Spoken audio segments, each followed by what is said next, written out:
સર્વ દર્શક મિત્રોને મારું શ્રી સિદ્ધિવિનાયક ગુજરાતી જ્યોતિષમાં હાર્દિક સ્વાગત છે.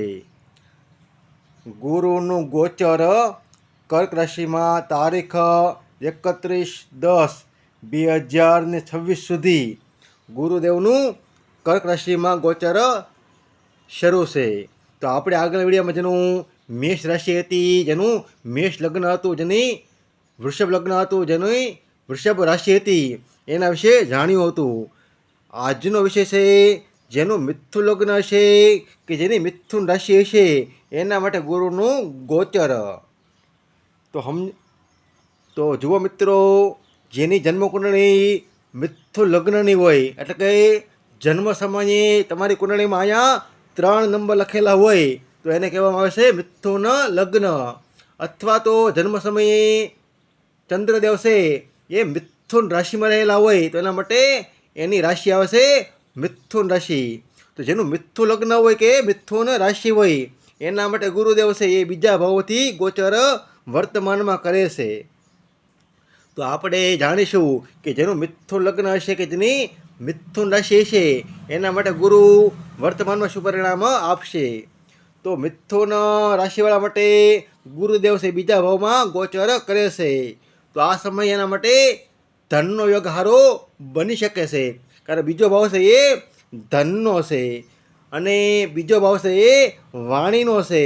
તો જેની મિથુન રાશિ હશે એના માટે અત્યારે વાણી એની છે એ પ્રભાવશાળી બને છે, એનું વક્તવ્ય એનું સારું જાય છે, એ પ્રવચન છે સારું કરી બતાવે છે. કોઈ જગ્યાએ એને ભાષણ આપવાનું થયું હોય, કોઈ જગ્યાએ એને પ્રવચન આપવાનું થયું હોય, ક્યાંય સંવાદ કરવાનું થયું હોય, ક્યાંય ડીલ કરવાની થઈ હોય તો એના માટે ગુરુદેવ છે વર્તમાનમાં સારું ફળ આપે છે. કારણ કે મિથુન રાશિનો અધિપતિ થાય છે બુધ. બુધ છે ને એ વાણીનો કારક છે અને ગુરુદેવ છે ત્યારે વાણી ભાવમાં જ બેઠા છે. માટે જેનું મિથુન લગ્ન હોય ને એના માટે વાણીનો પ્રયોગ વર્તમાનમાં સારો બની શકે છે. અને બીજો ભાવ છે એ કુટુંબનો પણ છે. તો અત્યારે જેનું મિથુન લગ્ન હોય કે જેની મિથુન રાશિ હોય એના માટે કુટુંબના જે સંબંધો છે એ સારા બને છે. કોઈ વાદ વિવાદ હોય તો અત્યારે બધો એ શમી જાય છે, સમાધાન થઈ જાય છે. મિથુન લગ્ન માટે બીજા ભાવમાં ગુરુદેવ છે એ ગોચર કરે છે. બીજા ભાવમાં તો આપણે વાત કરી કે એના માટે વાણી એની સારી રહેશે, એના ધન માટે સારું રહેશે. એના કુટુંબ માટે ગુરુનું ગોચર કેવું રહેશે? તો કુટુંબની અંદર આના માટે તો સારું છે, પણ કુટુંબનો માટે ગણીએ આપણે તો 6થા ભાવનો અધિપતિ થઈ અને બીજા ભાવમાં ગોચર કરે છે. તો કુટુંબની અંદર કોઈને માંદગી પણ આવી શકે છે, કોઈને બીમારી પણ આવી શકે છે. કુટુંબ માટે એટલા બધા યોગ સારા ગણાતા નથી, કોઈ લાંબી બીમારી પણ ભોગવી શકે છે. ત્રીજો ભાવ, આ ત્રીજા ભાવથી આ ભાવ 12મો ભાવ થાય છે અને ત્રીજો ભાવ છે ને એ નાના ભાઈ બહેનનો છે. તો જેના નાના ભાઈ બહેનો હોય, જેના મિથુન રાશિવાળા માટે, તો એના ભાઈ બહેનો હોય અત્યારમાં એ વિદેશે જઈ શકે છે, વિદેશના યોગ એને બની શકે છે. કોઈને વિઝા કઢાવવો હોય, કોઈના નાના ભાઈ બહેનને, તો આ સમય એના માટે સારો બની શકે છે, કારણ કે આ ભાવથી ભાવ 12મો થાય છે. અને આ રાશિથી આ રાશિ ગણો ને તો 5મી થાય છે. તો એના બેન ભાઈઓ છે વિદેશમાં ભણવા માટે પણ જઈ શકે છે, એવા વધારે યોગ બને છે. ચોથો ભાવ, માતા માટે ગુરુનું ગોચર કેવું રહેશે મિથુન રાશિવાળા માટે? તો આ ભાવથી ભાવ 11મો થાય છે. તો જેનું મિથુન રાશિ હોય ને એના માટે વર્તમાનમાં ગુરુનું સુખ એને સારું બને છે, કારણ કે આ ભાવથી ભાવ લાભ ભાવ થાય છે. તો એની માતાને કોઈ વર્તમાનમાં લાભ થઈ શકે છે. એને કોઈ એની માતા હોય એને વધારે સુખના યોગ બની શકે છે, કારણ કે આ ભાવથી આવો ગણો ને તો થાય છે 4થો ભાવ. તો સુખની અંદર વૃદ્ધિ થઈ શકે છે. જે માતા હોય એની મિલકતમાં, પ્રોપર્ટીમાં સુખની વૃદ્ધિ વગેરે યોગ રહે છે. પંચમ ભાવથી ભાવ થાય છે 10મો ભાવ. તો જેનું મિથુન રાશિ હોય ને એના માટે ગુરુદેવ છે એ દશમ ભાવથી ભ્રમણ કરે છે, તો સંતાનોને અત્યારે કર્મની અંદર પ્રગતિ થઈ શકે છે. આ ભાવથી એ ભાવ ત્રીજો ભાવ થાય છે, અને ત્રીજો ભાવ છે ને એ મૂવમેન્ટનો છે, એટલે કે ચલિતનો છે. એટલે કે કોઈ વેપાર ધંધો કરતા હોય તો એની અંદર પ્રગતિ પણ સંતાનો અત્યારે કરી શકે છે. અને આ ભાવથી આ ભાવ ગણો ને તો છઠ્ઠો ભાવ થાય છે. સંતાનો હોય એના અને નોકરી કરતા હોય તો અને વર્તમાનમાં પ્રમોશન પણ એને મળી શકે છે. છઠ્ઠો ભાવ, આ ભાવથી ભાવ નવમો ભાવ થાય છે. છઠ્ઠો ભાવ છે ને એ નોકરીનો છે અને બીમારીનો પણ છે.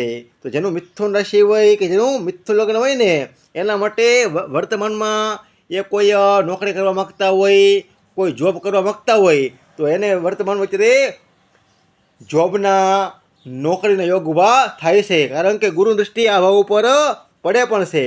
1, 2, 3, 4 ને 5 વર્તમાનમાં જેનું મિથુન લગ્ન હોય કે જેની મિથુન રાશિ હોય એ જોબ માટે પ્રયત્નો કરતા હોય, કોઈ કોમ્પિટિશનમાં હોય, કોઈ હરીફાઈમાં હોય તો વર્તમાનમાં એને ફાયદો થાય છે, એને નોકરીના યોગ એને વધારે મળે છે.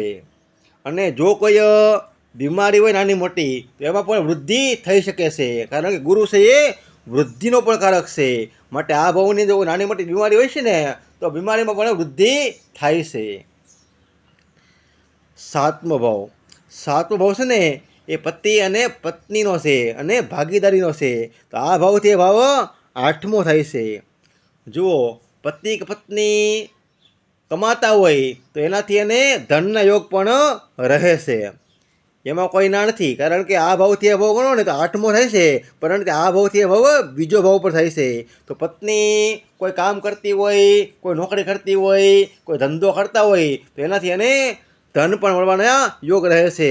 પરંતુ મિથુન લગ્ન હોય ને જેનું મિથુન રાશિ હોય કે જેનું મિથુન લગ્ન હોય એના માટે હાથો ભાવ છે ને એ બાધક બને છે. જેનું દ્વિસ્વભાવ લગ્ન હોય ને એના માટે હાથ ભાવ હોય ને એ બાધક બને છે. તો ગુરુદેવ છે ને એ મિથુન રાશિવાળા માટે બાધકેશ પણ બને છે. મારા આગળ વિડીયોમાં મેં બાધકેશ વિશે વિડીયો બનાવેલો છે. જો તમારે એ વિશે જાણવું હોય તો મારા આગળના વિડીયોમાં જઈને તમે જોઈ શકો છો. એની લિંક પણ તમને ડિસ્ક્રિપ્શન બોક્સમાં હું આપી દઈશ. અને જો પતિ પત્નીને કોઈ બીમારી હોય તો વર્તમાનમાં એને ઓપરેશન યોગ પણ બની શકે છે, કારણ કે આ ભાવથી ભાવ આઠમો ભાવ થાય છે. આઠમો ભાવ છે ને એ સર્જરી, ઓપરેશન, લાંબી બીમારી પણ બતાવે છે. તો પતિ પત્નીનો કોઈ બીમાર હોય ને અને કોઈ તકલીફ હોય તો વર્તમાનમાં એને ઓપરેશન પણ કરાવવું પડે એવા પણ યોગ બની શકે છે. અષ્ટમ ભાવ, આ ભાવથી ગુરુદેવ છે એ બીજા ભાવમાં ભ્રમણ કરે છે અને ગુરુ દૃષ્ટિ ત્યાં આઠમા ભાવ પર પડે છે. તો જેને અત્યારે વ્હીલ વારસોના યોગ વધારે બની શકે છે. કોઈને વ્હીલ વારસાના જે કાંઈ યોગ હોય એને મળવાપાત્ર અત્યારે રહે છે. અને આ ભાવ છે ને એ આયુષ્યનો પણ ભાવ છે. તો ગુરુની દૃષ્ટિ અત્યારે આઠમા ભાવ ઉપર પડે છે, તો આયુષ્યની પણ અત્યારે વૃદ્ધિ થાય છે. અને જો કોઈ પીડા હોય ને તો એમાં પણ એને વૃદ્ધિ થઈ શકે છે, કારણ કે ગુરુ છે ને એ વૃદ્ધિનો પણ કારક છે. તો વર્તમાનમાં કોઈને પીડા હોય, આઠમો ભાવ પીડા પણ બતાવે છે, તો પીડામાં પણ વૃદ્ધિ થઈ શકે છે. પણ આયુષ્યનું સારું રહે, પીડા વચ્ચે મને કોઈ ના નથી, પરંતુ એનું આયુષ્ય પણ સારું રહેશે. એટલે કે લાંબુ આયુષ્ય પણ ગુરુદેવ વર્તમાનમાં આપે છે.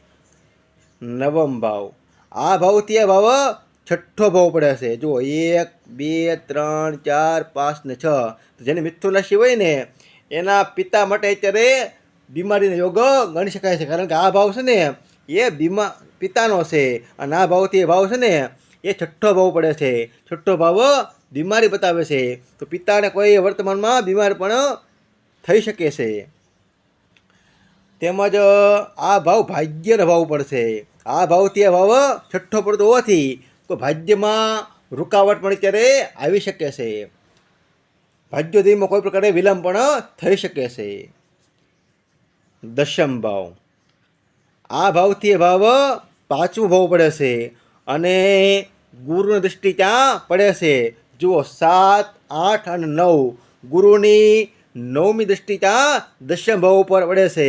તો ગુરુ દૃષ્ટિ છે એ દશમ ભાવ ઉપર પડતી હોવાથી વર્તમાનમાં જેનું મિથુન લગ્ન હોય કે જેની મિથુન રાશિ હોય એને કર્મની અંદર પ્રગતિ થાય છે.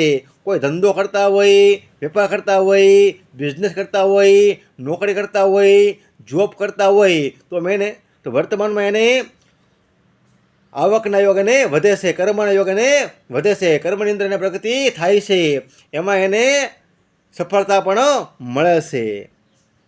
માટે દશમ ભાવથી સારું પરિણામ મળે છે. જેનું મિથુન લગ્ન હોય કે જેની મિથુન રાશિ હોય એમના માટે. 11 ભાવ, આ ભાવથી ચોથા ભાવમાં ગુરુદેવ ભ્રમણ કરે છે. તો આ ભાવ છે ને એ મિત્રોનો છે, મોટા ભાઈ અને બહેનનો છે. તો વર્તમાનમાં મોટા ભાઈ બહેનો હોય ને એ અત્યારે કોઈ મિલકત વગેરે ખરીદે છે. મોટા ભાઈ બહેનો માટે આ યોગ સારો છે. જેમને મિથુન લગ્ન હોય જેની મિથુન રાશિ હોય એના માટે આ ભાવ છે એ મિત્રોનો પણ છે. તો મિત્રો પણ અત્યારે કોઈ પ્રોપર્ટી, મિલકત, વાહન વગેરે બધું લઈ શકે છે. મિત્રો માટે પણ આ યોગ સારો ગણાય છે. 12મો ભાવ, 12મા ભાવથી આ ભાવ ત્રીજો ભાવમાં ગુરુદેવ ભ્રમણ કરે છે. 12મો ભાવ છે ને એ વિદેશનો ભાવ છે. અને આ ભાવથી આ ભાવ ત્રીજો પડતો હોવાથી જે લોકો વિદેશમાં હોય ને ત્યાંથી એ લોકો સ્થળાંતર પણ કરે છે. કારણ કે આ ભાવ વિદેશનો છે, તો આ ભાવ સ્થળાંતરનો છે.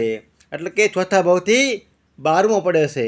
આનાથી આ ગણીએ 1, 2, 3 ને 4 ચોથો ભાવ થશે ત્રીજો ભાવ. અને આ ભાવથી ભાવ 12મો પડે છે.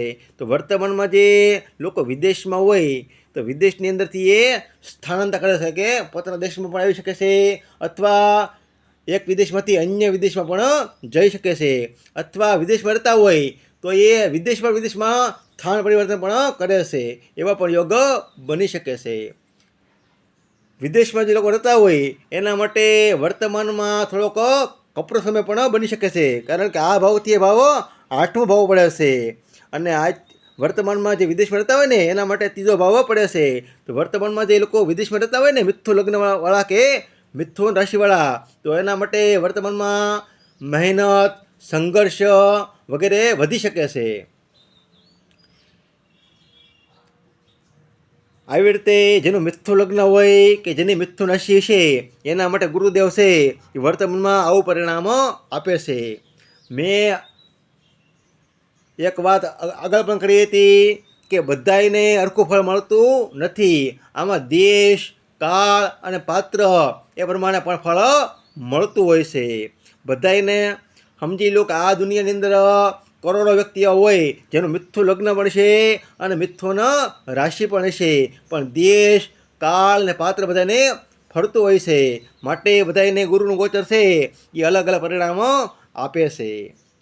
જો મિત્રો વિડીયો પસંદ આવે તો લાઈક કરો, શેર કરો અને મારી ચેનલને સબસ્ક્રાઈબ કરો. તેમજ કુંડળી માટે આ નંબર પર કોન્ટેક કરી શકો છો. આપણે આગળના વિડીયોમાં જેનું કર્ક લગ્ન હશે કે જેની કર્ક રાશિ હશે એના વિશે આપણે આગળના વિડીયોમાં વાત કરીશું. કારણ કે વર્તમાનમાં ગુરુદેવ છે એ કર્ક રાશિમાં જ ગોચર કરે છે. તો એના માટે વધારે ફળ મળી શકે છે. તો આપણે આગળ વિડીયોમાં જેનું કર્ક લગ્ન હશે કે જેની કર્ક રાશિ હશે એના વિશે આપણે આગળના વિડીયો વાત કરીશું. નમસ્કાર દર્શક મિત્રો, હર હર મહાદેવ.